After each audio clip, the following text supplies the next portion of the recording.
Good morning. Welcome to Hometown Heroes. This is Rick Irving, and I'm with my co-host Mary Staffeld. And Morning. we have a great show today. We have my very good friend Mark Torbert from Wyoming, and he's an Army veteran, an outdoor enthusiast, uh, a volunteer for organizations that help military and everything. And Mark, just welcome to Hometown Heroes today. We're just really glad that you're here. I'm doing a little housekeeping while we're going and sharing this to another group. But anyway, Mark, our journey really began on March the 29th, 2011, in a battlefield in Afghanistan, That's right. because that's when Brian Burgess was killed in action. And that one event has sparked a whole life change for Terry and Elizabeth Burgess, the parents of Brian Burgess, because we met at the Gold Star Parents Retreat, and the impact that Brian, his life and his death on the battlefield, that impact is impacting thousands and thousands of people around the world every year. And our meeting actually started just about 4 or 5 years ago at the Gold Star Parents Retreat with Terry and Elizabeth Burgess. And your wife Anita, and you came down from Wyoming to be volunteers, and y'all have become an integral part uh, of the Gold Star Parents Retreat. And you and Terry ran into each other in Sheridan at an event put on by Wyoming West Warriors Foundation, and that's how y'all met. And so it's incredible how all these our life just kind of goes on these little paths, and we meet so many incredible people. But you were an Army veteran, and was your father? He was in the service too, wasn't he? My father was. My father was in the Army, and Okay. my grandfather was actually in the Marine Corps, and he retired out of the Marine Corps before I was even born. Wow. And he was in Okinawa and Iwo Jima. And if you ever read the book With the Old Breed by E.B. Sledge, Yeah. okay, so E.B. Sledge was in my grandfather's company. Was he really? Yes, and I have an autographed copy of that book where he Wow. talks about serving with my grandfather. So your grandfather was an Iwo Jima survivor. Mm-hmm. Well, Yes. we need to get you hooked up with our friend Don Graves, because he was an Iwo Jima survivor too. Oh, that's very cool. Just turned 99 years old just a week or two ago. So Well, Rick, I want to say first off, thank you very much. And Mary, thank you very much for having me on your show today. It's quite an honor. And, people say all the time, there's coincidences that happen in our lives and we meet people. And I don't believe they're coincidences. I believe all those things happen for a reason. And I love the way you brought in the fact that it was all because of an incident that happened with Brian on the battlefield that brought us together. And I'm grateful for you and for that. Thank you. And just going back to Brian and the Gold Star Parents Retreat, I just want to say this, that, after the first time I went, I felt so loved, and I was just engrafted into that family. Even though I'm not a member and haven't lost a child, I just felt this deep love for them, and can just feel their arms wrapped around me too. And I'm sure that you and Anita feel the same way. So. Absolutely. Terry and Elizabeth, we had them at our event here with the Wild West Warrior Foundation. We had them here several years ago. And the last morning of the event, I remember we were all sitting at breakfast, and I went over and sat down with Terry and Elizabeth. And I was just like, you know what? I would love to come and just help you with your event. And, Anita and I, we don't want to be any drain to your event. We can take care of our own expenses.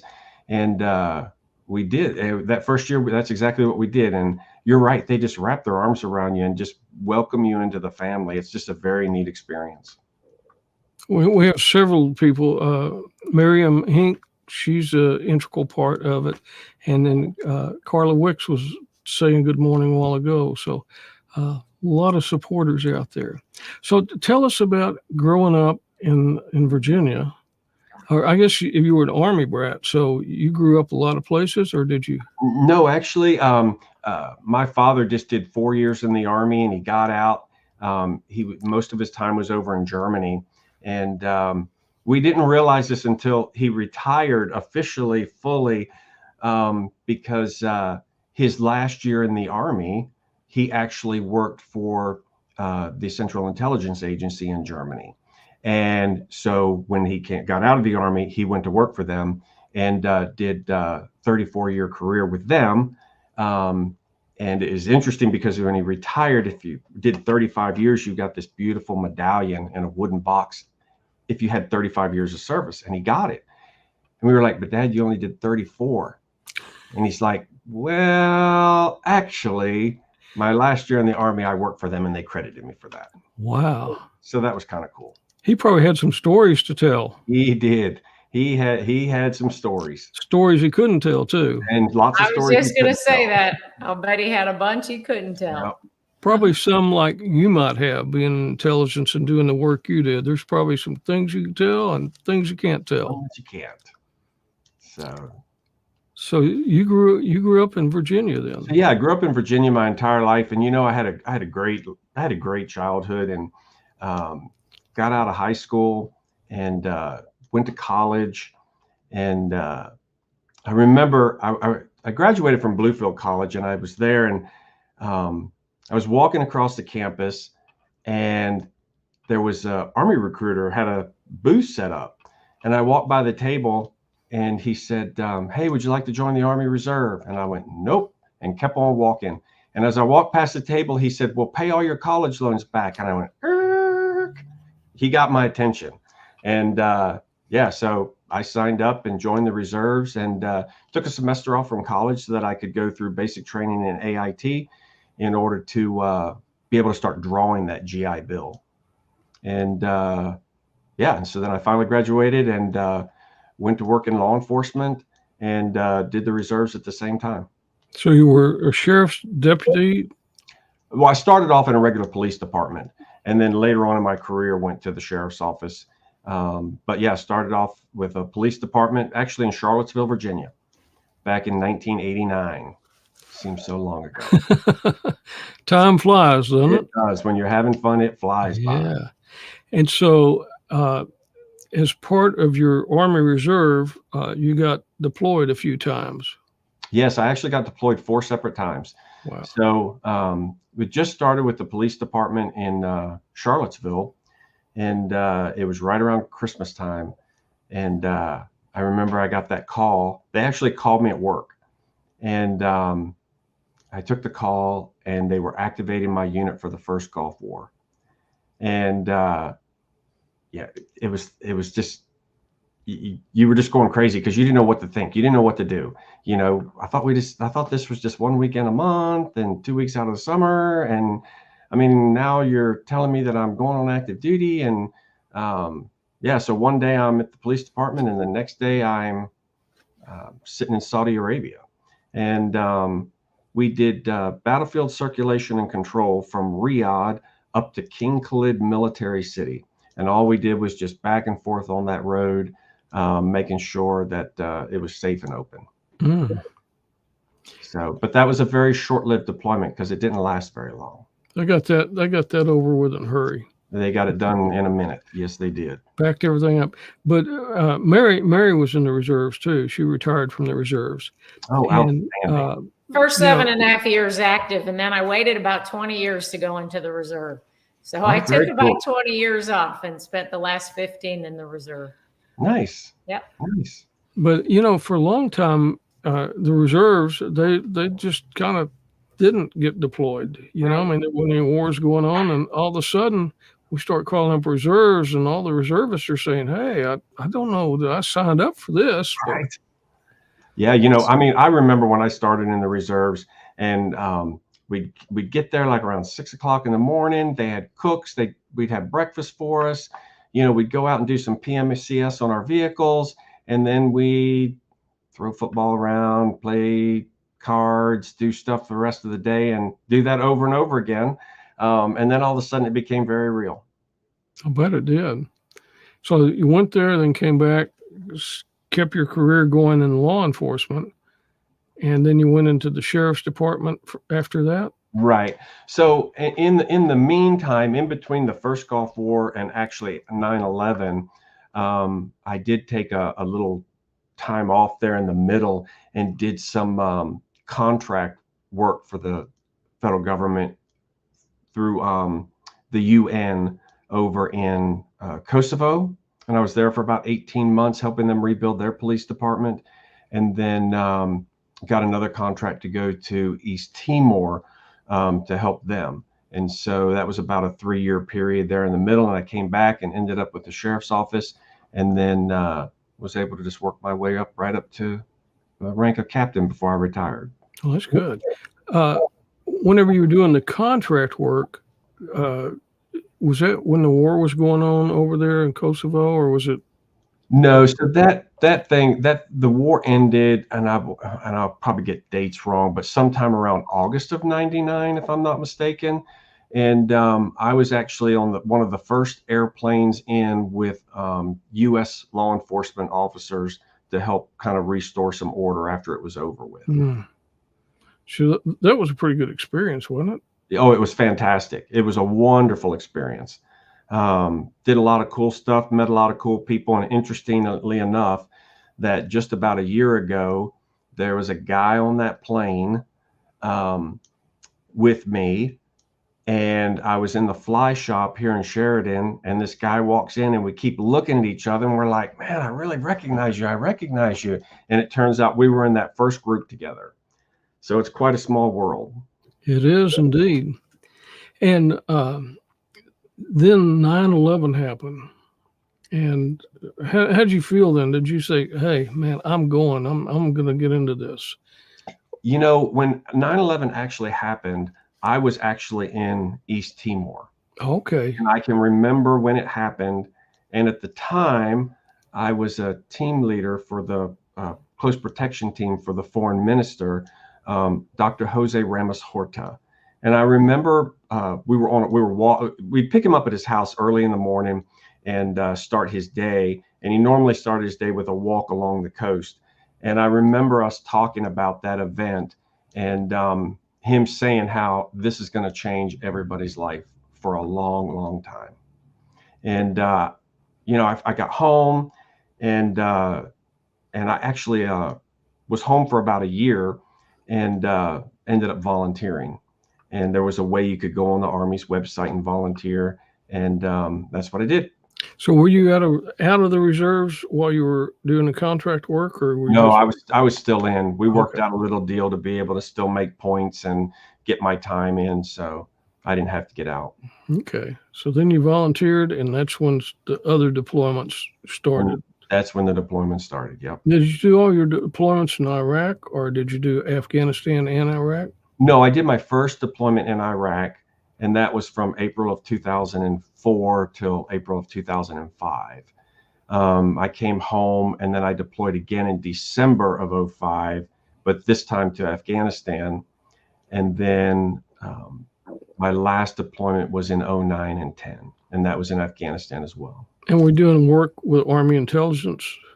No, so for that first deployment, I was actually with the Iraq Survey Group. If you're familiar with them at all, they were the ones that were looking for all the weapons of mass destruction. And so the first 6 months we were out of Baghdad, and they would, there'd be a gentleman that came to our house. We stayed on a base called Camp Slayer, and there would be a couple gentlemen come to our area where we lived at, and they always had 511 pants on and a short sleeve button up shirt, sunglasses, and they were all either Bob or Bill. And they would say, okay, on this date at this time, we're going to go to this 8-digit grid coordinate, and we expect to find this. And so we would have to put together there was a team of us of maybe about 15 or 16, and we would put together the 5-paragraph op order, lay on all the transportation. We would normally get a larger Army unit to provide an outer cordon for us, and then we would provide the inner cordon with the folks that were doing the actual site exploitation. And we'd go and we'd spend whatever time they needed to spend on that, and then we'd leave. And so it was very interesting, very, very interesting. I bet it was. You got to see a lot of countryside, didn't you? Yes, we did. Yes, we did. And as a matter of fact, are you guys familiar with Joe Washam at all? The name sounds familiar. Joe Washam lives in your area. He lives right there in the Dallas-Fort Worth area. And Joe was actually on my team, and they were doing a site exploitation at a chemical factory in downtown Baghdad. And shortly after they arrived, the building exploded, and Joe was burned almost 100% of his body, third-degree burns. And he does a lot with the Wounded Warriors Foundation there in the area. We'll have to look him up. Yeah, Joe Washam. Yeah. He's a neat dude. And one of our buddies was killed. Actually, two guys were killed, one from the Pennsylvania National Guard, and then our friend, Larry Rookie, who was actually from Maine. And they were both killed during that event. So Sergeant Carter's on here saying howdy, howdy, howdy. So I see him. another Gold Star parent is a friend of ours. So then the next deployment was in Afghanistan. Correct. So I did a whole year in Iraq, and like I said, the first 6 months it was very traditional. The second 6 months was where it got really fun. They was still with the Iraq Survey Group, but moved over to doing human intelligence, and grew a beard out, drove Iraqi vehicles, and now I was up in Kirkuk, and we kind of all lived together, and we would have one of the DIA folks come to us and say, hey, at this date, at this time, at this 8-digit grid coordinate, there's going to be a dude standing there holding a red hat. And so we'll need you to pick him up and then bring him to this other 8-digit grid coordinate, which would be a safe house somewhere. And they would debrief that individual. And sometimes that could take a couple hours. Sometimes that could take a day or two. It just depended. And so we would start out, and we would train. The DIA had actually trained us. So we would go out and we'd do a couple hour surveillance detection route to make sure that we weren't being followed. We'd make a drive by that 8-digit grid coordinate, and lo and behold, there's a guy standing there wearing a red hat or holding a red hat. So put one vehicle in Overwatch, we'd swoop in, pick the guy up, do some quick checks on them, and then do another 8-digit grid coordinate to make sure that we weren't being followed. It was always really testy when you did that pickup, because you didn't know whether this guy was, are you going to be double crossed, triple crossed? Is he going to get in the car and just set off a suicide bomb? So it could get pretty intense on those pickups. And then we just the pickup and the delivery to wherever you were going to go interrogate him, that could last 4 or 5 hours, couldn't it? Could. Yep. Sometimes 8 hours. It could last a long time, Especially if you felt like you were being followed. You got to see some more countryside, but all in the city, huh? Yes. And so then you would deliver him to where he was going to get interrogated and hang out with them while they did that. And that's when you really got to hear a lot of information, and you're sitting there or standing around going, why in the heck am I in here hearing this? I don't think I'm supposed to be hearing this. And that's why you would sign a lot of non-disclosure statements when you left. Then they would pay them too, wouldn't they? Yeah, they'd pay them. Yep, they'd pay them for their information. And then, of course, all that information that had to be vetted to make sure that it was accurate, because you might have this guy who's giving bad information on this guy because he wants the U.S. military to take that person out. So everything had to be strongly vetted. So you pay them in cash whenever you delivered them, or? No, the interrogators would pay them before we took them out. Okay. Based on the information that they gave. Yeah. How much would they get paid? Do you know? I don't know. I was never a part of the money. They didn't ever want me touching money. Enough to risk their life. I mean, true. because they were probably spilling the beans on the bad guys. Yes, they were. And the reality of it is they were all bad guys too. Yeah. So, when you're doing that type of dirty work, you're always in bed with the dirty people. So how many times a week would you do that? Would it be We do that several times a week. Yep. We do that several times a week. Would you'd have armored vehicles that you were in, cars, or just you wanted to be kind of nondescript? No, we were in just regular old trashy Iraqi vehicles. Because really the reality of it is, I don't look like a Middle Eastern person. No. Not at all. But really all I need is just a couple seconds for someone to just not pay attention, but then about 2 seconds after we're past them go, wait, what was that? And that's really all we were looking for, just so we could get away. So were you in any kind of uniform, or were you in their garb, or regular clothes? Just our regular clothes. Yeah, that seems like kind of a dangerous job to me. It was a lot of fun when we were doing it, and then you look back on it and you go, "Man, that was kind of stupid." It's kind of scary. Yeah. Oh man.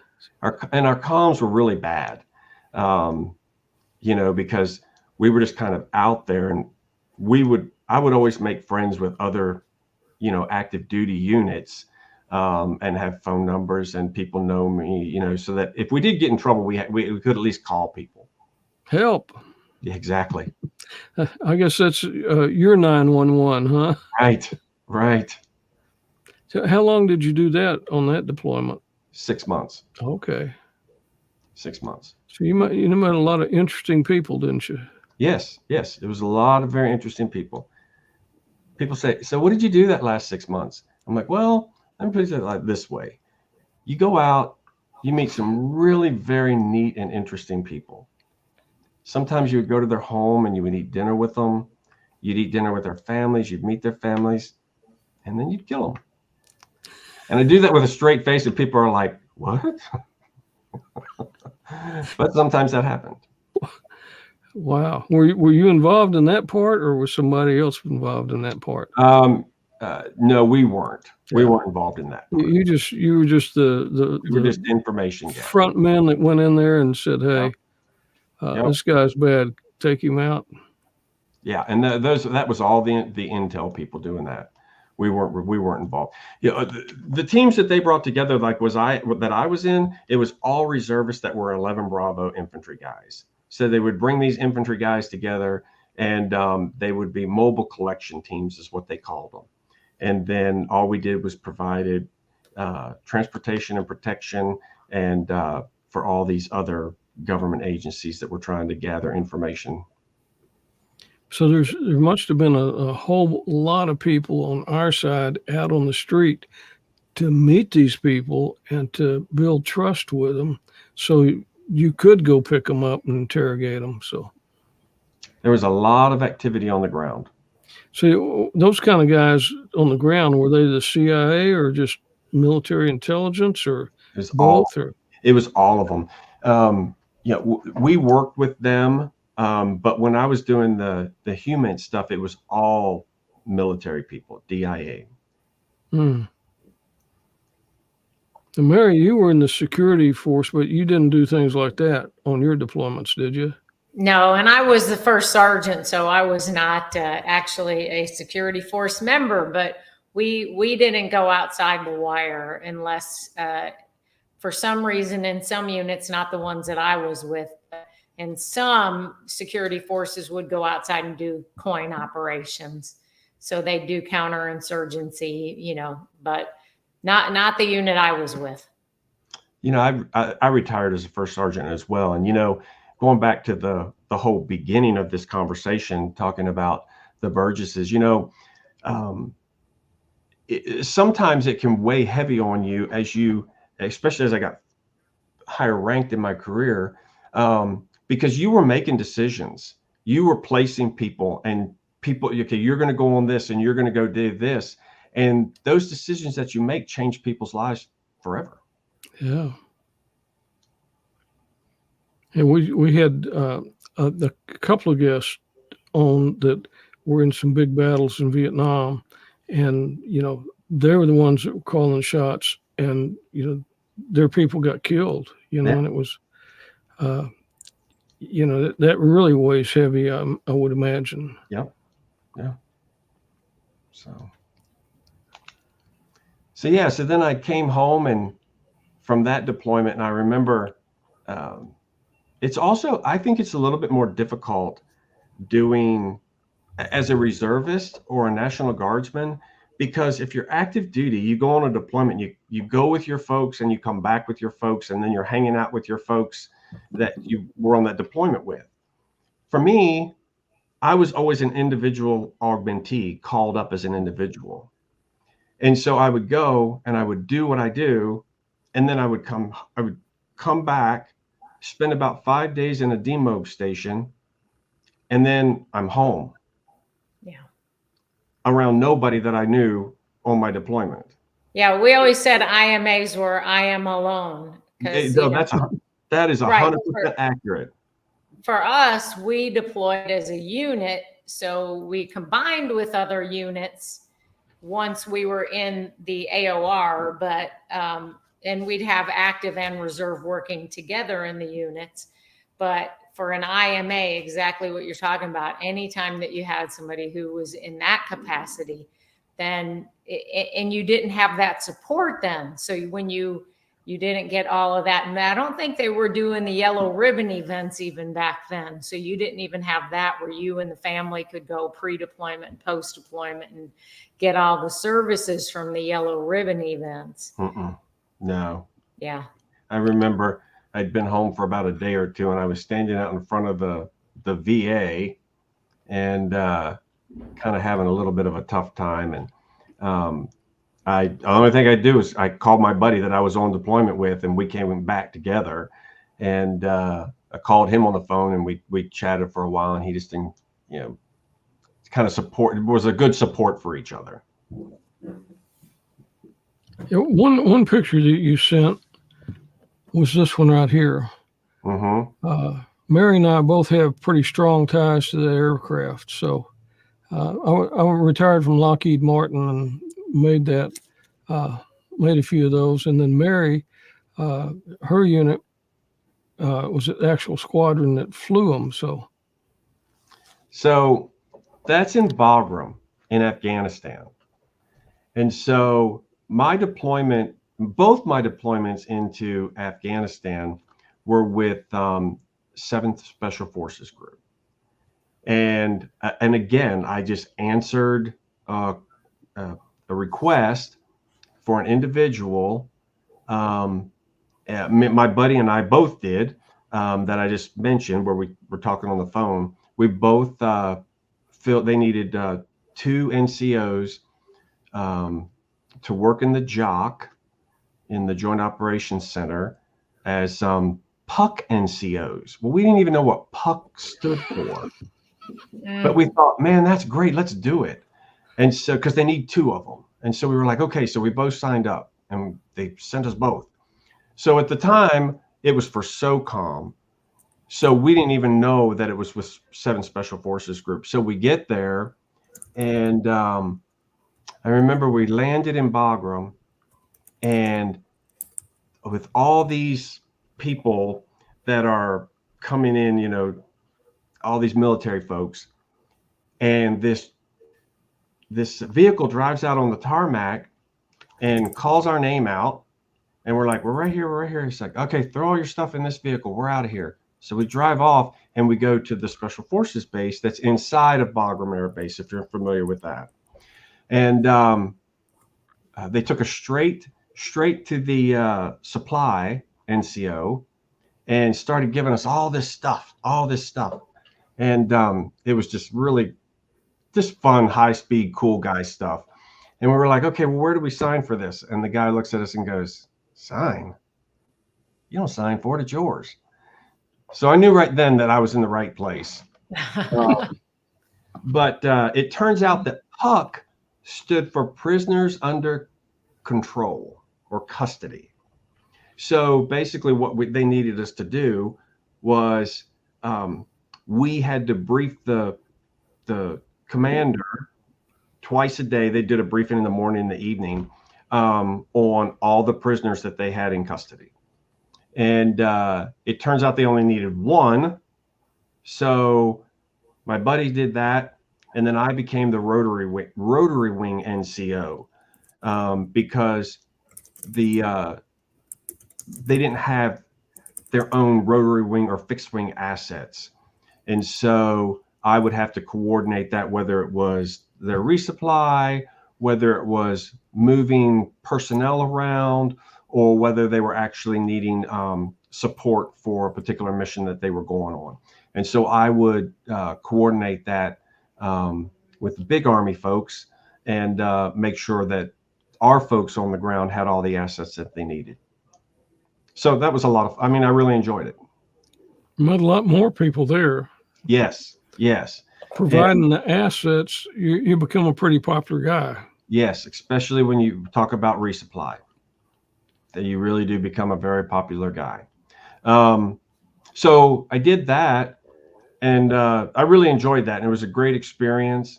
And they found out that I had a law enforcement background, and so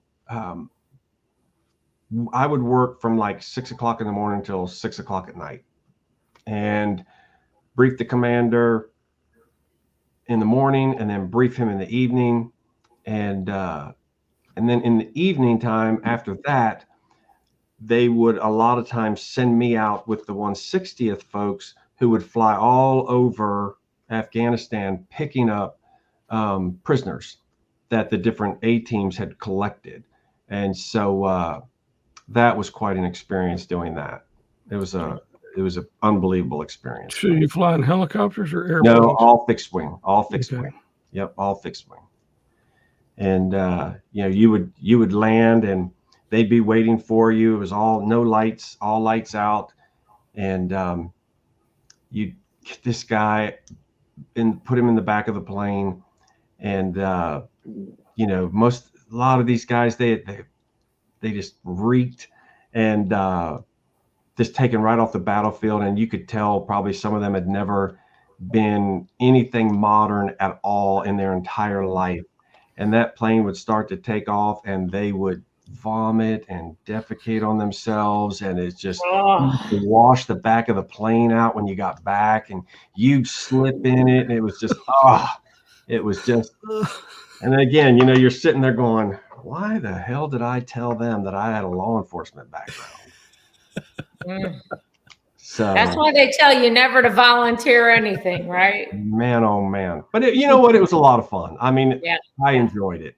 It was a great experience, and met a lot of great people. And actually, that's how I ended up going on my next deployment with them, because the second time, I stayed in contact with a lot of the guys that I worked with, and what they ended up doing, I knew that they were deploying again back to Afghanistan. And so I just called the S1 shop there at Fort Bragg. They're not at Fort Bragg anymore, but at the time they were at Fort Bragg, and just called the S1 shop and said, hey, I understand y'all are, getting ready for deployment.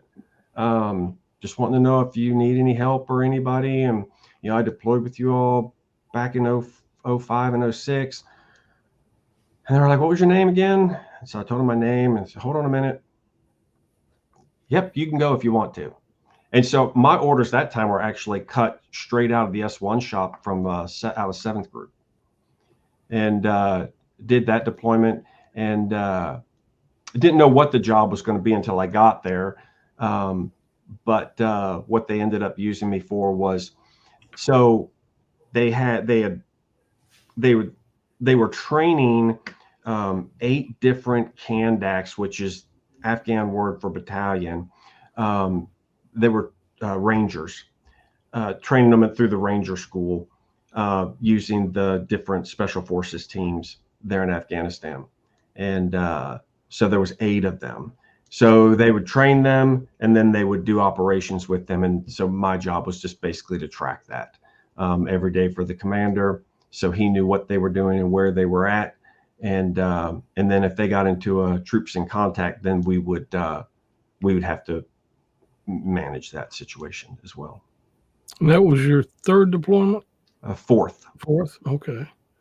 3rd after 9/11. Okay. And that was all your deployments, the 4? Correct. Yep, Okay. all of them. Did you retired from the reserves too? Yes, I did. Yep. Okay. Yep. So you went back after the 4th deployment and just kind of did your regular job, or? Yeah, it was at that. By that time, by that time I'd been promoted to E8, and then had the opportunity to do a first sergeant's job, and did that, and then retired from the sheriff's office and moved out here to Wyoming. That was in 2015, and got an IMA position at TRADOC in Virginia, and had to fly back and forth, and did that for about a year. And I was just losing it was just very expensive. And I remember a civilian guy that was working there. He was a retired sergeant major. And I was contemplating after that year just getting out and retiring. And I remember he called me into his office, and he's like, "Mark, listen, you've done 23 years in the military. You've done 4 deployments. You've done a whole career in law enforcement. You moved to Wyoming and started a brand new chapter out there. Just close your chapters here. You don't have anything to prove to anybody." And I walked straight out of his office, straight into the colonel's office, and said, "I'm retiring," and dropped my paperwork that day. Yeah. When it's no longer fun, we used to say when it quits being fun, it's time to quit. 100%, Mary. You are right. 100%. So Yeah. I did. It doesn't mean it's not hard. You miss the people, and you miss the things that you were doing and all of that. But, at some point it's time to move on and let somebody else get in those shoes. 100%. You're right. And it's the relationships that you build along the way that make it so fun. Because just 2 weeks ago, one of my good friends that I was in the reserve unit with flew out here, and we turkey hunted and fished for a week and just had a ball. And those relationships, they never end. They never end. And that's what makes it so special. And this is your view some days in Sheridan, correct? Actually, Rick, that is the view out my front window every day. A tough life, huh? It is something. It's a rough life. It is. That's a beautiful view. I think I could wake up to that every day. Yes, indeed. Yes, indeed. I could do without the cold and the snow. Well, you know what, Mary, if you were here right now, you'd be able to look up on the mountains, because right outside my window is you can look right at the Bighorn Mountains, and there's snow on the tops. Yeah. Yeah. I grew up in snow. I don't want any part of snow anymore. So in Wyoming, you met a special person, Anita. Yep. And you'll make a good team. Well, thank you. She is definitely my gem. And she's a lifelong resident right here in Sheridan.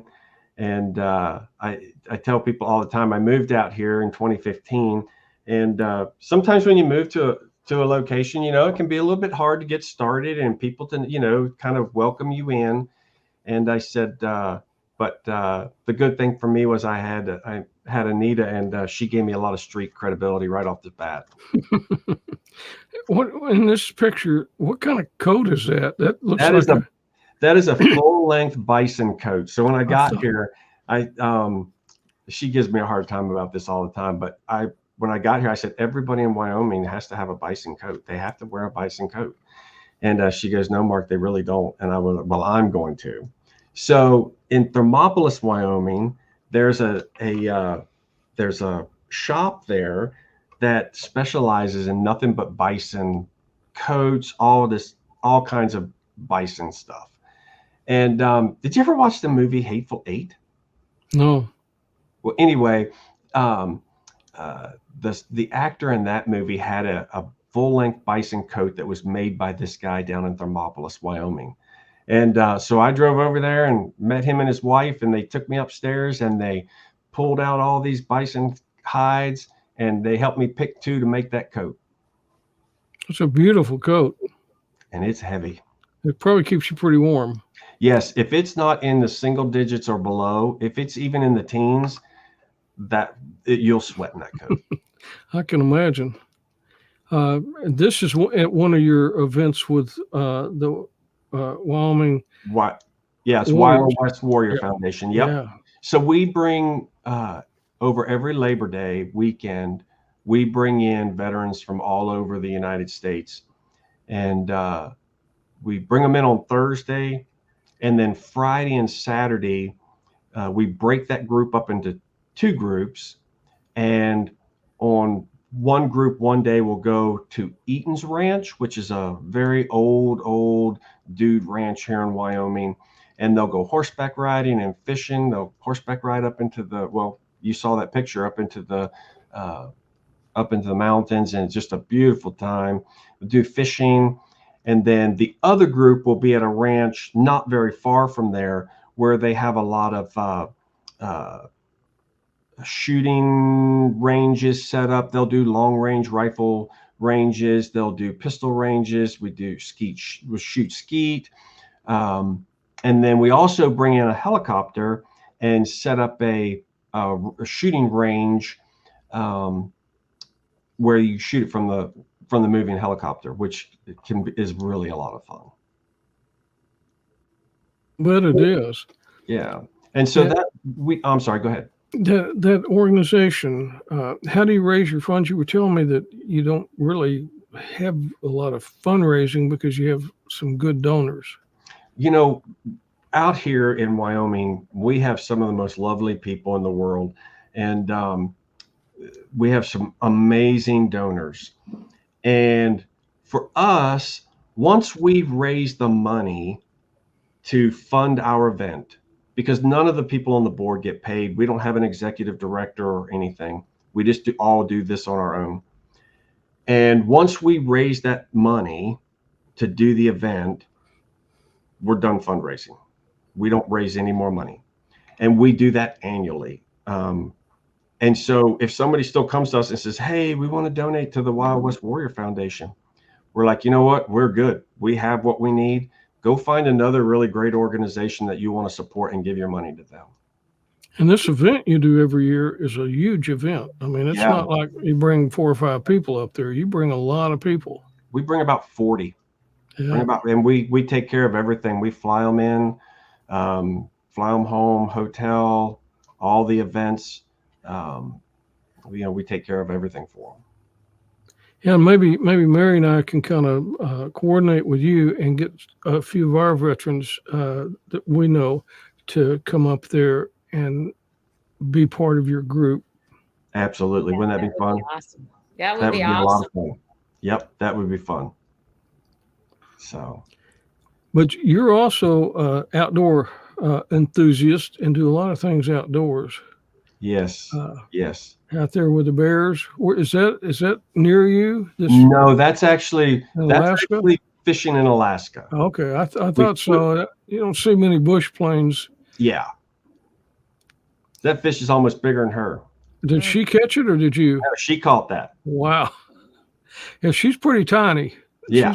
She's a very petite woman. Yeah, she's about 4'10", 85 pounds soaking wet.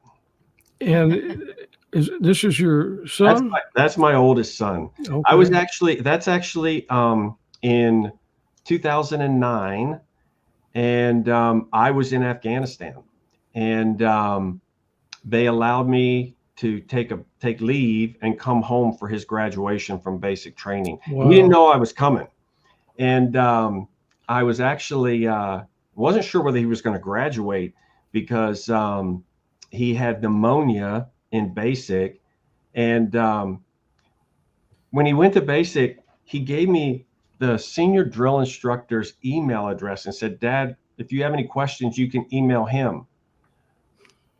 And I mean, one of my reserve units, I was a drill sergeant and did time at Fort Jackson as a drill sergeant. And I'm thinking, there's no senior drill instructor that's going to email somebody's dad. And so I'm in Afghanistan, and I emailed him, and he emailed back immediately. And we kind of chuckled. I kind of chuckled with him about it. And he's like, man, they are telling us you respond to these parents right away because the command does not want a congressional inquiry about why their child's not responding to them or why they're being mistreated in basic training. And so anyway, that's Justin, and he had to do the 3 mile run under a certain amount of time. And his senior drill instructor ran it with him to make sure that he would get the time. And Wow. Justin said, I knew something was up because he kept running beside me and chirping in my ear, your dad's going to kick your ass if you don't finish this run. And he finished it. So he made it. So actually, and that drill instructor, as soon as that PT test was over, he emailed me right away and said he's graduating. Good. So that's good to know that the drill sergeants do that. They wouldn't have done that in my day because they didn't have email or cell phones. Yeah, me either. When I went in '78, there wasn't none of that stuff. So Justin, how long was he in the Marine Corps? 4 years. Okay. Yep. Got out and he graduated from college on the GI Bill, and now he's up in Hamilton, Montana as a wildland firefighter. Wow. Wow. Serving his community and his country, just like you and your father both did. So. Yeah, it's kind of cool because so Justin's in the Marine Corps. My youngest son was in the 82nd Airborne, and he deployed to Afghanistan. Justin deployed to Afghanistan. And so the thing that I think is kind of cool. So my grandfather that I mentioned earlier,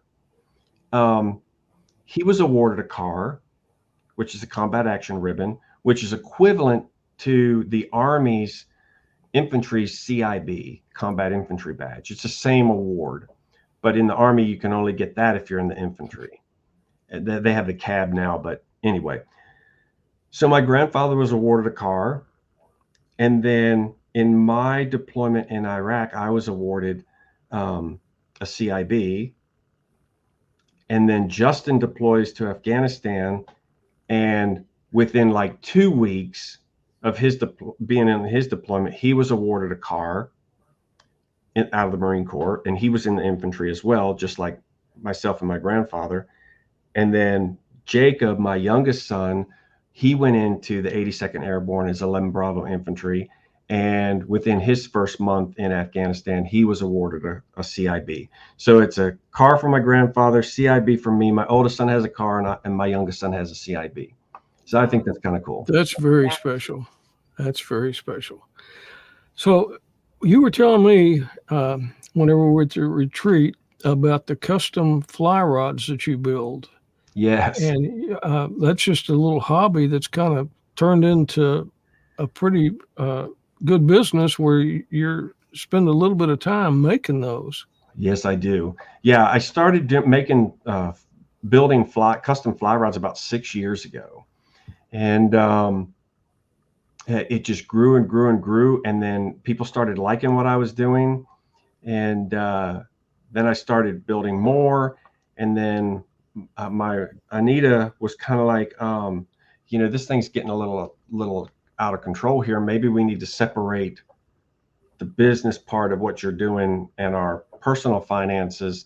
And I said, yeah, that's probably a good idea. So we started LLC, and now I'm actually building fly rods for the fly shop here in town, which is the fly shop of the Bighorns.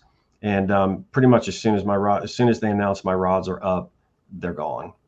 And I get a lot of word of mouth customers from all over the United States. I've shipped rods to Oklahoma, Alabama, so it's just a lot of fun, and I really enjoy it. And you kind of, as far as the custom port, like you did some for OSU with their colors and. Yeah, I did. There was a customer out of Oklahoma, and I contacted the university there because I don't want to get into any licensing issues. Yeah. And make sure you buy the license to be able to use their graphics. And that's what I do with my Wyoming. I have a Wyoming themed rods that I build, where Steamboat, the guy on the bucking horse. and so I have a license to the state of Wyoming to be able to use those, so I can say, hey, this is officially licensed through the University of Wyoming, and they really sell pretty fast. That's exciting, isn't it? Yeah, it is. It'll be fun, because now as I'm getting closer to retirement, I'm thinking, man, I surely could do this almost all the time. So you've already got 2 retirements under your belt, and you're going to get another one from the state of Wyoming. Yes. Okay. Right now, and we put together a bio book so that when the folks come, with that many people, it's really hard to remember people's names or remember their stories. And so we have everybody send us a picture and a bio, and we put together a little booklet every year, so that, people come out and do something for the day, and then they go back to the room and they can say, oh yeah, okay, I remember this guy, cross-referencing names with a little bit about their history. That's good. Yeah. And they can reach out to the website here for your organization. And if people are interested in the fly rod, you can contact me, and I can hook the 2 of you up about your fly rods, because it's one thing to go someplace and just buy one, that's not custom made, but to have one that's specifically made for you is pretty special. So yeah, we do a lot of I try to make that customization as much as possible. So I really like spending a little bit of time with my customer, really finding out, okay, where are you fishing at? What are you using this for? So we get the right length, the right weight rod for what they're doing. And then, all kinds of different customization. I mean, I've done rods where I'll use a glow forge, which is basically like a laser, and laser their initials into the cork handle. Or like out here, some people want their brand lasered in to the cork handle. Just do lots of different stuff to just make that rod. So when you're out there on the water and people look at that, they're like, I have never seen anything like that before. And the person can say, yep, and you never will. That's cool that you started that. Well, Mark, we sure do appreciate you being on the podcast today, and it's a great honor to be able to sit down with you, with us here in the Metroplex. And you and Anita will be down here in just another couple of months, and we're going to have an evening out at the Ranger game. So yes, I am looking forward to that. It'll be fun. That'll be fun. Well, thank you, Rick. I really do appreciate you having me on here, and thank you, Mary. It was great meeting you. Great meeting you. Great story. Yeah, well, thank you. And it's been an honor to be able to come on here and talk with you guys. So thank you for taking the time to do that. Well, you're welcome. And, we just want to just remember Brian and the sacrifice that he made. And because of him, we are together being able to help other Gold Star or Gold Star families. So a big shout out to Terry and Elizabeth for the sacrifice they made, having their son killed in action, but also a big shout out to them for their vision to help other Gold Star parents. So absolutely. They are wonderful people. They are indeed. Yes. Well, thank you so much, and tell Anita hi, give her a hug from me, and we will do it. We're looking forward to being with you again. So, all right. Well, thank you guys. I appreciate it. Thank you. Thank you so much. All right. You have a great day and enjoy the view. Yes, I will. Thank you. Have a great day, you guys. Okay. You too. Yep. Bye-bye. Wow. Just the people that we get to meet, the first day I met him, and we went to the Airbnb afterwards, late at night, and sitting there, and I think we're smoking some cigars, and he's telling those stories, and I thought, man, this is kind of cool, because I never have known anybody that has a story like that, where they go do all that driving, pick somebody up, do driving, take them, and yeah, but somebody had to do it, so that's pretty cool. That's right. Pretty cool. You've been on a little mini vacation out to California? Yes, my husband had this has this thing on his bucket list that he wanted to drive through the redwood tree. So we drove through the redwood tree, and we stayed in a little town out in the middle of nowhere. So it took us, 2 hours to get there, and we were staying on Clear Lake in Kelseyville, California. So a lot of winding roads, and man, it's expensive. I don't know how people live in California. I'm just telling you. It was it we went to Subway, and it was $40 for a 6-inch and a foot long and a couple of drinks. It was super expensive. So I really don't know how people live there, but it's neat to see. And if you've got things on your bucket list you want to do, it's one of those things that you should make sure that you get them done, because you just don't know. You don't have a guarantee of tomorrow, right? That's correct. So, but today we're back to reality. back in the promised land. Yes, getting ready for the luncheon on Friday. That's so hopefully, quick.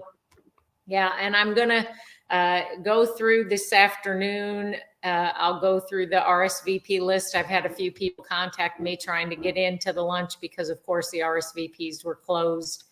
But I'll go through that list this afternoon, see if we have any duplicates, see if we've got any cancellations in any seats that opened up. And that way, then if somebody still wants to come, we don't leave a seat open. So we'll get that all taken care of. Dwayne Lee's going to be speaking this Friday. It'll be on, the topic is visiting the beaches of Normandy. So D-Day. With that upon us, you brought up the picture of Terry and Brian and talking about Terry with the Burgesses, but that's what this coming weekend is about those folks that are not with us anymore, and that's Memorial Day. So we want to remember them. So thanks for bringing that up, and it was perfect timing to have Mark on the show and just remember those folks who gave the ultimate sacrifice. Yeah, because we have thousands and thousands of people, probably hundreds of thousands of people who are Gold Star family members, and to be with people like Mark and Anita and some of the other volunteers at the Gold Star Parents Retreat, and just see the way that people just pour themselves out to help make life better for our Gold Star families, because they have made the sacrifice that no parent would ever want to make. So, amen. So roll call the next 2 months is going to be kind of Normandy D-Day related, because next month Liberty Phillips with Bridge to History will be there. So. Yep. Yeah. And she's doing some real neat things as we've had her on the show, and we'll talk about her a little bit more as we get toward that time of her speaking and bringing in a couple of the kids that have gone on some of these trips, because she's taken them to more than just Normandy. So it'll be really, really neat for folks to get to experience something from the eyes of these young people. So that'll be she's excited because she's going to get to make several parachute jumps. And I know that the 136th Texas Air National Guard, they've are changing their paint job on one of their planes, make it like a World War II plane, and they're going to go jump probably some active duty people at Normandy. So cool. Very neat. Yeah, a lot of stuff coming up this weekend with Memorial Day. So, are you going to go to the Memorial Day service and take Dawn this year? Yeah, Dawn will be at Mount Olivet. So if you're still looking for some place to go to commemorate that day, and they do such a great job out there at Mount Olivet. So Don will be singing the national anthem, and then he'll be closing it out with God Bless America. And Skipper will be there, and Colonel Duckworth from 10th Air Force will be there. Yeah. And then Lieutenant Colonel Jungus Jordan will be there, our former city councilman. So maybe the mayor will show up. Who knows? Yeah, I think it's going to be good. It'll be good. It's I just am amazed at how well of a job they do at Mount Olivet. So that's a good place to go to remember what that day is about. I know everyone's going to be, going out to the beaches and all that good stuff. And, I'll be on Sunday going to a baseball tournament with one of the grandkids.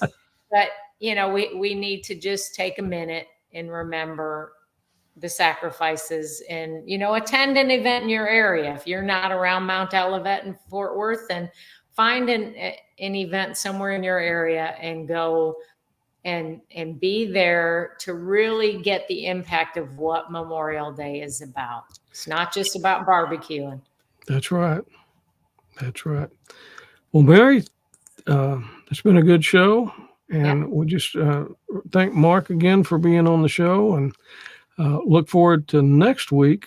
And we have another good guest with some interesting stories, a Vietnam veteran, and a Purple Heart recipient. So next week will be another great show. So thank you for everybody that's been a part of this show, and we hope you enjoyed it. Share it with your friends, and we will see